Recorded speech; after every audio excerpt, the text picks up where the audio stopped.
the life of Christ has been such important subject matter in the history of art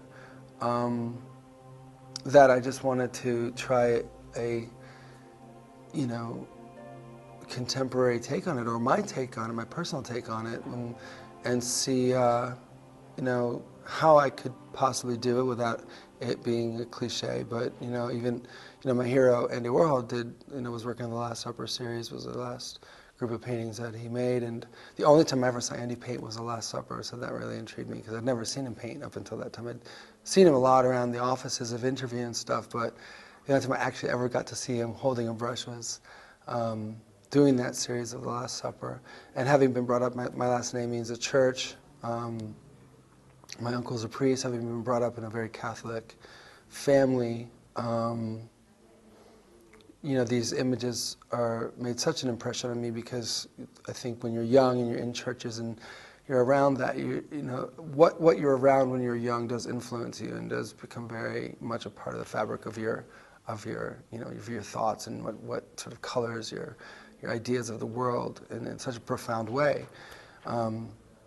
So for me, it was very much wanting to take this, but in another sense, I really became very uncool, and you don't mention Christ or Jesus in art circles and in cool New York or Los Angeles and in the world that I was in, whether it was fashion or magazines, publishing, art, unless it's done in some sort of real ironic way or almost trying to do shocking, Serrano piss Christ or something like that. Well, for me, that's a reaction to the fundamentalists and America who have ruined everything. I mean, we've had the worst president, in the history of the United States. And I wanted to, in my small way as an artist, just wanted to rescue the teachings of Christ and the word of Christ from the fundamentalists. Okay, you've taken everything else, but actually not going to take this and pervert this as well and twist it and use it for your own aggressive. They're fighting an aggressive war, justifying it with Christianity. I mean, it just doesn't make any sense. And so it was just a small personal attempt to say, you've ruined so much, but you're not going to take this. I'm going to see through your rhetoric and see through all that judgment and try to say, well, if Jesus was alive today, this is who he'd be with. He was with the outcasts, the apostles. What would the apostles look like today? And the apostles were not the aristocracy. They were not the well-to-do. They weren't the popular people. They were sort of the dreamers and the misfits. And so I just haven't let them being the fundamentalists and the Christian right, take what I think is a person. I've read the Torah, I've read the Bible, and I've read the Quran, and all of them mention Jesus Christ. They don't say Son of God, they say Son of Mary. So to me, he's a historical figure. It's not mythology. And although it's really sort of a taboo thing to do something that's not, again, in the sense of like irony or camp or something. It was really just a sincere attempt to, well, this is some really beautiful sentiment, and I'm not going to let these people pervert it and twist it and use it for their own purposes.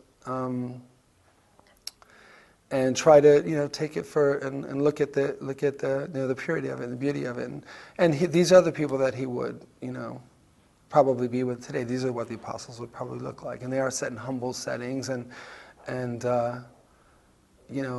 Jesus Is My Homeboy was a T-shirt that I saw, and I just loved the simplicity of that, and I think that was just done with total sense of irony, and just as a joke sort of, but I thought it was something beautiful within that joke.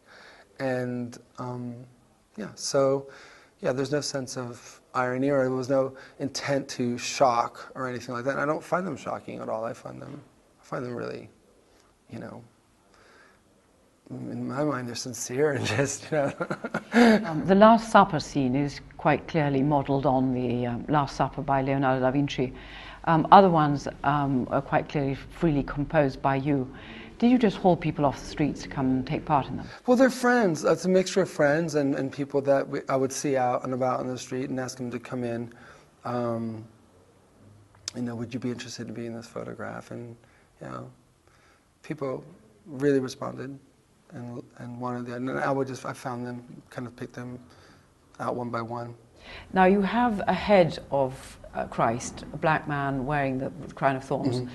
I gather he's a producer. A rap artist. A rap artist, Kanye West. yes, yeah. And that was, there was another purpose with that picture in mind too. That's very literally the box cover of The Passion of the Christ, the Mel Gibson film.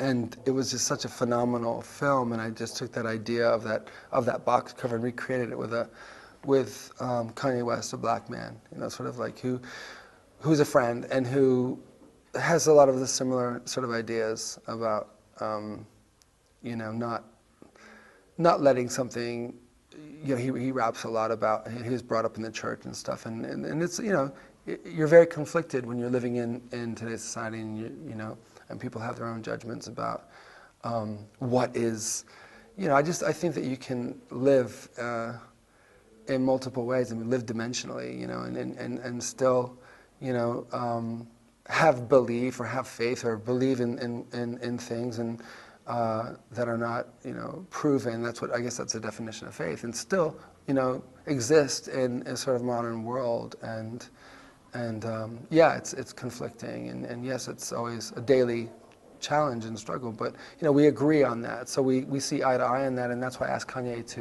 to be in this picture with the Crown of Thorns.